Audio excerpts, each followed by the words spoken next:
Youth Congress സംസ്ഥാന അധ്യക്ഷൻ രാഹുൽ മാങ്കൂട്ടത്തിലിന്റെ ജാമ്യാപേക്ഷകൾ ഇന്ന് കോടതിക്ക് മുന്നിൽ. റിമാൻഡിലായ 2 കേസുകളിലെ ജാമ്യാപേക്ഷകളാണ് വ്യത്യസ്ത കോടതികൾ പരിഗണിക്കുക.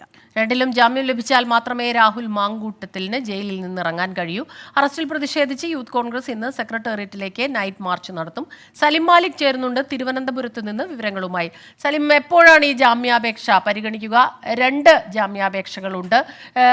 രാഹുൽ മാങ്കൂട്ടത്തിലിനെ സംബന്ധിച്ചിടത്തോളം ഇന്ന് വളരെ പ്രധാനപ്പെട്ട ഒരു ദിവസമാണ്.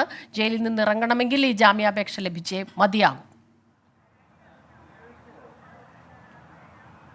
സ്മിത ക്രിസ്റ്റീന, ഇന്ന് ഉച്ചയോടുകൂടിയാകും ഈ ജാമ്യാപേക്ഷകൾ പരിഗണിക്കുക. 2 ജാമ്യാപേക്ഷ 2 വ്യത്യസ്ത കോടതികളിലായാണ് പരിഗണിക്കുക. എന്തായാലും രാഹുൽ മാങ്കൂട്ടത്തിലിനെ സംബന്ധിച്ചിടത്തോളം സ്മിത സൂചിപ്പിച്ചതുപോലെ ഒരു നിർണായക ദിവസമാണ് എന്നുള്ള കാര്യത്തിൽ തർക്കമില്ല. കാരണം ഇന്ന് പരിഗണിക്കുന്ന 2 ജാമ്യാപേക്ഷകളിലും ജാമ്യം ലഭിച്ചാൽ മാത്രമേ രാഹുൽ മാങ്കൂട്ടത്തിലിന് പുറത്തിറങ്ങാൻ കഴിയൂ. നിലവിൽ 22 ഈ മാസം 22 വരെയാണ് റിമാൻഡ് കാലാവധി. അതിന് ഉള്ളിൽ പുറത്തിറങ്ങണമെങ്കിൽ ഇന്ന് പുറത്തിറങ്ങണമെങ്കിൽ ഈ 2 അപേക്ഷകളിലും ജാമ്യം ലഭിക്കും.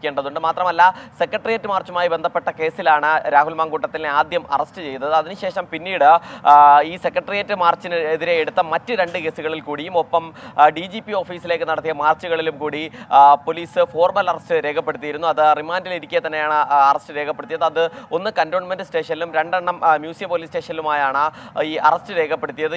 ഇതിൽ ഇന്നലെ ഇന്നലെ സെക്രട്ടേറിയറ്റ് മാർച്ചുമായി ബന്ധപ്പെട്ട അറസ്റ്റ് രേഖപ്പെടുത്തിയ കേസുകളിൽ ഇന്നലെ തന്നെ ജാമ്യം ലഭിച്ചിരുന്നു. അതേസമയം സെക്രട്ടേറിയറ്റ് മാർച്ചുമായി ബന്ധപ്പെട്ട് ഈ അറസ്റ്റ് രേഖപ്പെടുത്തിയ ദിവസം എടുത്ത കേസിൽ ജാമ്യം ലഭിച്ചിട്ടുമില്ല. ഒപ്പം DGP ഓഫീസ് മാർച്ചിലും. ആ നിലയിലുള്ള 2 കേസുകളിലാണ് ഇന്നത്തെ ജാമ്യാപേക്ഷ പരിഗണിക്കുക. അതേസമയം ജാമ്യം ലഭിച്ചാലും ഇല്ലെങ്കിലും വലിയ സമരം സർക്കാരിനെതിരെ ഇതുമായി ബന്ധപ്പെട്ട യൂത്ത് കോൺഗ്രസ് സംഘടിപ്പിച്ചുകൊണ്ടിരിക്കുകയാണ്. ഓരോ ദിവസവും ഓരോ ജില്ലകളിലായാണ് സമരം. ഇന്ന് അത് സെക്രട്ടേറിയറ്റിലേക്കുള്ള നൈറ്റ് മാർച്ച് എന്ന നിലയിലാണ് സംഘടിപ്പിച്ചിരിക്കുന്നത്.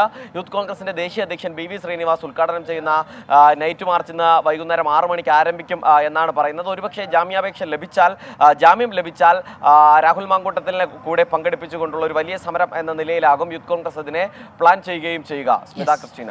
സലിം മാലിക്കാണ് വിവരങ്ങളുമായി നമുക്കൊപ്പം ചേർന്നത്.